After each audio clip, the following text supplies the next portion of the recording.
असा वारीचा घेतला पावलांनी आम्हा वाळवंटी तुझी सावली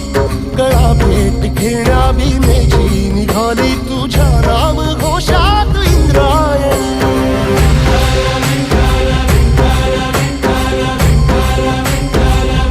भिडे आसमंती ध्वजा वैष्णवांची उभी पंढरी आज नादावली तुझे नाव ओठी तुझे रूप ध्यानी जीवाला तुझी आस गा लागली